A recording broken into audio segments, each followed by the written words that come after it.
Bonjour à tous, c'est Alex d'excelformation.fr et dans cette vidéo nous allons voir comment procéder pour calculer le nombre de jours contenus dans un mois sur Excel. Alors vous trouverez très régulièrement de nouvelles vidéos sur la chaîne, alors pensez à vous abonner et surtout à activer la clochette de notification afin d'être sûr de ne manquer aucune astuce et de devenir rapidement un pro d'Excel.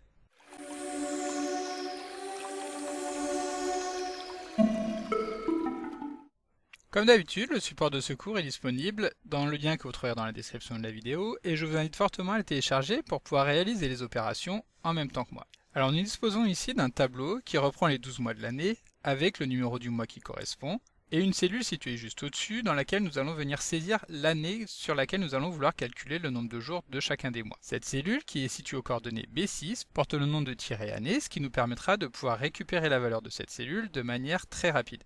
Alors pour calculer le nombre de jours qui composent un mois, il existe plusieurs solutions et nous allons voir dans ce tutoriel la méthode la plus simple. Pour commencer, nous allons déterminer le dernier jour du mois en question en utilisant la formule date que nous avons déjà eu l'occasion d'utiliser un très grand nombre de fois au cours des précédents chapitres de cette formation. Donc tout d'abord, nous allons insérer un titre à notre colonne que nous allons simplement appeler nombre de jours. Ensuite, nous allons saisir notre formule date en commençant par saisir le symbole d'égalité qui permet de venir préciser à Excel que nous allons saisir une formule. Puis nous saisissons le nom de la fonction qui est la fonction date, laquelle admet trois arguments qui vont me permettre de reconstituer une date. Ces trois arguments sont tout d'abord l'année. Cette année correspond à l'année qui a été saisie dans la cellule année que nous avons vue juste avant qui est située aux coordonnées B6. Puis nous allons saisir le mois, qui correspond à la valeur de la cellule située juste à gauche, qui reprend donc le numéro du mois en cours. Puis ici, nous allons utiliser une astuce qui va nous permettre de récupérer le dernier jour de ce mois. Pour cela, nous allons simplement récupérer le premier jour du mois suivant, auquel nous allons soustraire 1. Donc au mois que nous avons récupéré dans la cellule B9, nous allons simplement insérer 1. Puis pour récupérer le premier jour du mois qui correspond au mois suivant, nous allons simplement saisir le 1.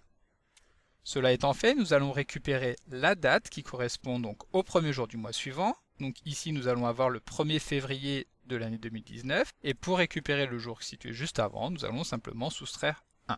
Lorsque nous validons, Excel va effectivement nous insérer dans la cellule le dernier jour du mois, donc le 31 janvier 2019. Et ici, la seule chose qui va nous intéresser pour connaître le nombre de jours du mois de janvier 2019, c'est de récupérer le 31. Pour cela, nous allons simplement encapsuler la fonction que nous venons de saisir dans une nouvelle fonction qui est la fonction jour, qui permet de récupérer, comme nous l'avons déjà vu dans les chapitres précédents, le jour qui correspond à un numéro de série qui va être formaté en tant que date. Et donc jour du 31 janvier 2019 est égal à 31.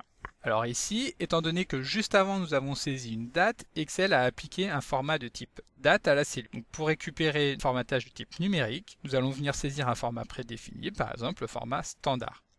Et donc à ce moment-là, Excel nous informe que le mois de janvier de l'année 2019 est composé de 31 jours. Ensuite, pour appliquer la formule que nous venons de saisir sur l'ensemble des mois de l'année 2019, il suffit simplement de double-cliquer sur la poignée de recopie afin qu'Excel copie la formule sur les autres cellules. Et donc de cette manière, nous voyons que le mois de février est constitué de 28 jours, le mois de mars de 31, etc. Et qu'à la fin de l'année, nous avons donc un total de 365 jours sur l'année 2019. Cela étant fait, il va à présent nous suffire de modifier la valeur de la cellule qui porte le nom d'année pour par exemple saisir l'année prochaine, c'est-à-dire l'année 2020, afin de constater que la seule différence que cela va avoir sur notre tableau correspond au mois de février, qui sera cette fois-ci constitué non plus de 28 jours comme nous l'avions pour l'année 2019, mais bien évidemment de 29 jours. Et voilà, donc comme d'habitude, vous pouvez télécharger le support de secours en suivant le lien que vous trouverez dans la description de la vidéo. Si la vidéo vous a plu, n'oubliez pas de la liker et de la partager à vos collègues et amis sur l'ensemble de vos réseaux sociaux. Vous pouvez également me laisser vos impressions dans l'espace des commentaires, je lirai chacun d'entre eux et y répondrai avec plaisir. Évidemment, si ce n'est pas encore fait, abonnez-vous à la chaîne pour ne manquer aucune astuce. C'est également très important pour m'aider à gagner en visibilité afin de pouvoir développer la chaîne et continuer de vous proposer des tas de nouvelles vidéos. Merci d'avoir visionné cette vidéo et à très bientôt pour un prochain tuto.